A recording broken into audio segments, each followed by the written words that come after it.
একটু আপনাকে দেখাই যে এখন এমন একটা অবস্থা চলছে যে আপনি ম্যাক্সিমাম পরিবারগুলোর মধ্যে যাবেন, আপনি গিয়ে দেখবেন ম্যাক্সিমাম পরিবারে কিন্তু নামাজটা নাই। ম্যাক্সিমাম পরিবারে যাবেন, আপনি গিয়ে দেখবেন সেখানে কিন্তু পর্দাটা নাই। বেশিরভাগ পরিবারে আপনি যান, দেখেন দিনের এলেম চর্চার যে গুরুত্ব এটা কিন্তু ওখানে দেখবেন আপনি নাই। বেশিরভাগ পরিবারে দেখেন আপনি এখানে হালাল হারামের কোনো পরোয়া নাই, রিজিক আসতেছে কোন দিক থেকে আসুক, ঠিক আছে। বেশিরভাগ পরিবারে দেখবেন স্বামী স্ত্রীর মধ্যে খুব একটা হৃদ্যতা ভালোবাসার বন্ধন পাওয়া যাচ্ছে না, প্যারেন্টিংসগুলো ঠিক নাই, খাবারের উৎসগুলো ঠিক নাই, অপসংস্কৃতি আছে পরিবারে, এখন মাদক ঢুকে গেছে, জেনা ঢুকে গেছে, পর্ন ঢুকে গেছে, ঠিক আছে, এই যে ডিভাইসের এডিকশন ঢুকে গেছে। মানে অন্তর্নিহিত সম্পর্কগুলো, যে হৃদ্যতা ভালোবাসার সম্পর্কগুলো ছিল এবং ইসলামিক নীতি নৈতিকতাগুলো ছিল, এখন এগুলো কিন্তু দিন দিন পরিবার থেকে কমে যাচ্ছে। এতে করে পরিবারে ডিভোর্স বাড়ছে।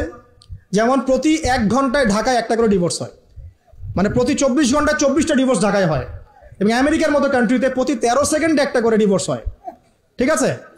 দেখা যায় গড়ে প্রতিদিন, এই বিশ্বে গড়ে প্রতিদিন 29 জন মানুষ আত্মহত্যা করছে এখন ফ্রাস্ট্রেট হয়ে, পারিবারিকভাবে, পারিবারিক কলহের শিকার হয়ে। দেখা যায় গড়ে প্রায় 30 to 40% মেয়ে এখন পারিবারিক সহিংসতার শিকার হচ্ছে, যৌতুকের কারণে, আপনার পরকীয়ার কারণে। আর পরকীয়ার কথা তো বলতেই ভুলে গেছে যে ম্যাক্সিমাম পরিবারে এখন পরকীয়া চলছে, স্বামী স্ত্রী কিনে সন্তুষ্ট না, স্ত্রী স্বামী কিনে সন্তুষ্ট না, দেখবেন পরকীয়া এটা কমন হয়ে যাচ্ছে ম্যাক্সিমাম পরিবারে। আপনি দেখবেন যে পর্ন ঢুকে গেছে, জেনা ঢুকে গেছে, মানে জেনাটাকে সহজ করে ফেলা হচ্ছে। এবং প্রগতির নামে আমরা এখন এমন কিছু কালচার লালন পালন করছি যেগুলো আস্তে আস্তে আমাদেরকে ইসলাম থেকে সরিয়ে দিচ্ছে। তো পরিবারের অবস্থা এখন ভয়াবহ খারাপ, আত্মহত্যার প্রবণতা বাড়ছে, যৌতুক বাড়ছে, আপনার মাদকাসক্ত ছেলেমেয়ের সংখ্যা বাড়ছে, হ্যাঁ, পর্ন এডিক্টেড ছেলের সংখ্যা বাড়ছে। এরা না দেশকে কিছু দিতে পারছে, না সমাজকে, না জাতিকে। এরা কিন্তু আসলে সম্পদ নয়, এরা বরং বোঝা হচ্ছে। দুনিয়াবি বিষয়গুলোকে অনেক বেশি গুরুত্ব দেওয়া হচ্ছে, এতে করে দিনটা কিন্তু সংকুচিত হচ্ছে। তো এগুলো বলতে থাকলে অনেক সময় চলে যাবে। তো এক কথায় পরিবারের ভাঙনটা এখন বেশি এবং পরিবারের নীতি নৈতিকতার অবস্থা খুব খারাপ। এর কারণগুলো আমরা ফাইন্ড আউট করলাম। কী কী কারণ? 1 নাম্বার ধরেন কোরআনের তালিম চর্চা উঠে যাওয়া, তাওহীদ উঠে যাওয়া, শিরিকের অনুপ্রবেশ, সুন্নত উঠে যাওয়া, বেদাতগুলো ঢুকে যাওয়া, পরিবারে হারাম রিজিক ঢুকে যাওয়া, পরিবারের কর্তাদের নীরব ভূমিকা, হ্যাঁ, পরিবারে হাজরা আলাইহিস সালামের মতো মা না থাকা, পরিবারে খাদিজা রাদিয়াল্লাহু আনহার মতো স্ত্রী না থাকা, অনেক কারণ। এরপরে বাইরের সংস্কৃতির অনুপ্রবেশ, হ্যাঁ, প্রিন্ট এবং ইলেকট্রনিক মিডিয়ার যৌনতা, এই সব কিছু মিলে কিন্তু পরিবারগুলো ক্রাশ করছে। এতে করে দেখবেন অনেক সমস্যা হচ্ছে। যৌতুক টৌতুক তো বললাম, সবচেয়ে বড় কথা আপোষের যে মিল মোহব্বত, ওয়াজআলা বাইনাকুম মাওয়াদ্দাতা ওয়া রাহমা, এটা আস্তে আস্তে কমে যাচ্ছে। এবং পরিবার যখন এরকম ভাঙনের শিকার হচ্ছে, তখন দেখবেন সমাজের মধ্যে স্ট্যাবিলিটি নষ্ট হচ্ছে, এবং এই সমাজগুলো দিয়ে আপনি কখনো আদর্শ রাষ্ট্র কায়েম করতে পারবেন না। এখন আসেন, জাস্ট এখান থেকে আমি আলোচনার শেষের দিকে যাব অল্প সময়, যে আমরা এখন কি কি কাজ করলে কিভাবে স্টার্ট করব আর কিভাবে আমরা এটাকে সলভ করতে পারি। এই সলিউশনটা 2 রকম। 1 নম্বর হচ্ছে যারা অলরেডি পরিবারে ঢুকে গেছেন তাদেরকে অন্য জায়গা থেকে শুরু করতে হবে। মানে যারা অলরেডি পরিবারে ঢুকে গেছেন আপনাদেরকে তওবা করে ফিরে এসে আবার শুরু করতে হবে। আর যারা পরিবারে এখনও ঢোকেন নাই, আপনারা এখনও সৌভাগ্যবান। এখন থেকে যদি আপনারা এই নসিহতগুলো মেনে চলতে পারেন, ইনশাল্লাহ আপনার পরিবারটা 8-10টা পরিবারের মতো হবে না ইনশাল্লাহ। প্রথমে বলি তাদের কথা, যারা পরিবারে ঢুকে গেছি আমরা, তাদের কাজ কি? তাদের প্রথম কাজ হচ্ছে ঠান্ডা মাথায় বিশ্বের পরিস্থিতি, সমাজ দেশের পরিস্থিতিগুলো নিয়ে চিন্তা করা, ঠান্ডা মাথায়, যে হচ্ছেটা কি আসলে।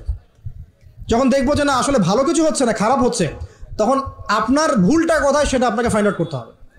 আপনার ভুলটা কোথায় ছিল? আপনি এমন কাউকে বিয়ে করেছেন যে ফ্যামিনিস্ট, আপনি এমন একটা পরিবার গঠন করেছেন যেখানে আপনি কোরআনটা চালু করতে পারেন নাই, সবাই নামাজ পড়ছে না, সবাই পর্দা করছে না, হ্যাঁ, নিয়মিত তালিম হচ্ছে না। এখন আপনার কাজ কি? আগে তওবা করে ফিরে এসে আপনি জ্ঞান চর্চা শুরু করেন। আপনি যে রোল মডেল হয়ে দেখান, জ্ঞান চর্চা করে, আমল করে, পর্দা করে, ইসলামের জন্য কিছু করে একটা রোল মডেল স্থাপন করে দেখান, দেখিয়ে পরিবারকে আহ্বান করেন যে তোমরাও এদিকে আসো। এবং আপনার যত ক্ষমতা আল্লাহ পাক দিয়েছেন পরিবারে, অর্থনৈতিক ক্ষমতা বা স্বামী হিসেবে ক্ষমতা, বাবা হিসেবে ক্ষমতা, এটা আপনি পরিবারে প্রয়োগ করে পরিবারটাকে লাইনে আনার চেষ্টা করেন।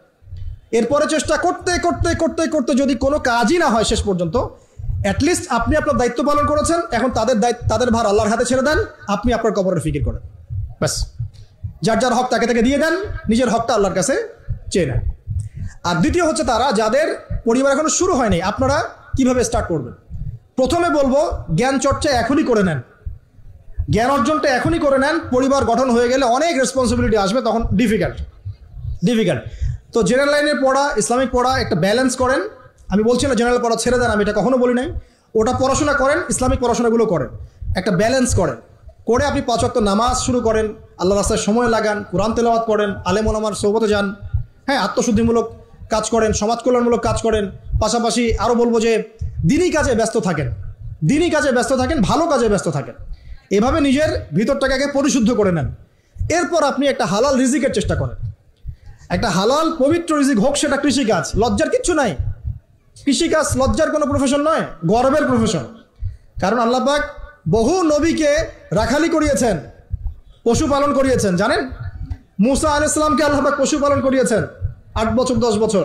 এগুলো কোনো লজ্জার প্রফেশন নয়, এটা গর্বের প্রফেশন। আপনি হালাল রিজিক, অর্থনীতি হোক, আপনার কৃষিভিত্তিক হোক, বা ব্যবসা করেন হালাল কোনো, বা গভর্নমেন্ট জব, বড় বড় গভর্নমেন্ট জবের জন্য ট্রাই করেন, সেটাও ভালো।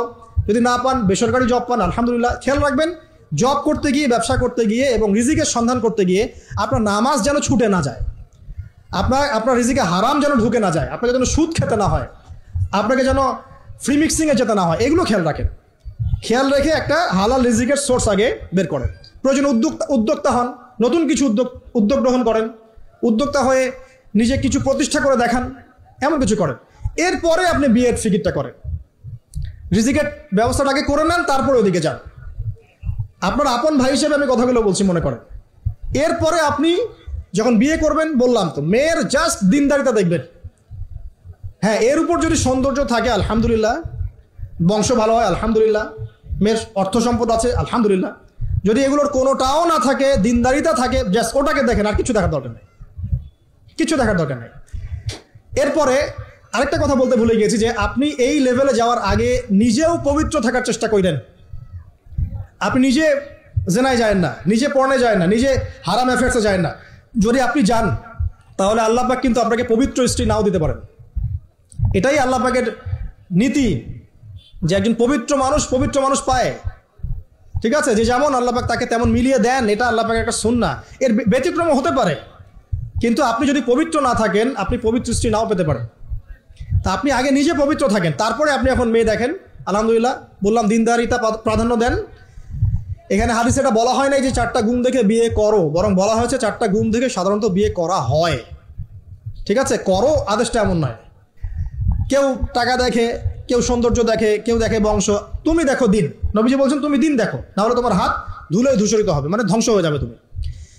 আর দিন দেখার ক্ষেত্রে শুধু বাইরের গেট আপটা যথেষ্ট নয়, তার পড়াশোনা দেখেন, তার হিস্ট্রি ঘাটবেন, তার অতীতে সে কোথায় কোথায় পড়াশোনা করেছে, কি করেছে, খোঁজ খবর নেবেন। হুট করে তাড়াহুড়া করে কোনো ডিসিশন নিয়ে ফেলবেন না, এটা খুব ভুল করে মানুষ। ঠিক আছে, তার হিস্ট্রি ঘাটেন, যে সে কোথায় পড়াশোনা করেছে, কি করেছে না করেছে, তার পরিবারের বায়োডাটা ঘাটেন, তার পরিবারের সদস্যরা কেমন, নামাজ পড়ে কিনা, তার ইসলামের প্রতি কেমন ধারণা পোষণ করে। তার মাকে দেখেন, তার মা পর্দা করে কিনা, তার মা ইসলামের উপর আছে কিনা, তার নানিকে দেখেন, তার পরিবারবর্গকে দেখেন, তারপর আপনি ডিসিশন নেওয়াটা সহজ হবে। এগুলোর চেয়ে ব্যতিক্রমও হতে পারে। ওই আজারের পরিবারে ইব্রাহিমের জন্ম হতে পারে, ফেরাউনের আন্ডারে আসিয়ার জন্ম হতে পারে, থাকতে পারে, কিন্তু এটা ব্যতিক্রম। নর্মালি কিন্তু সবসময় এমনটা হয় না। যে প্যারেন্টিংস দিয়ে তারা বড় হয়েছে, ওই প্যারেন্টিংস তাদের মধ্যে থেকে যায়। এই কারণে মেয়ের ব্যাপারে খুব সেন্সিটিভ থাকবেন, আগে পুরো বিষয়গুলো ঘেটে নিয়ে তারপরে আপনি কোনো জায়গায় পা দেন করবেন আল্লাহর কাছে, যে আল্লাহ আমি তোমার কাছে ইস্তেখারা করছি, আমি জানি না যে কোনটা আমার জন্য ভালো হবে, কোনটা খারাপ। আল্লাহ এটা যদি আমার জন্য ভালো হয় সহজ করে দাও, যদি খারাপ হয় আল্লাহ দূর করে দাও। নিজের উপর চাপ নিয়েন না।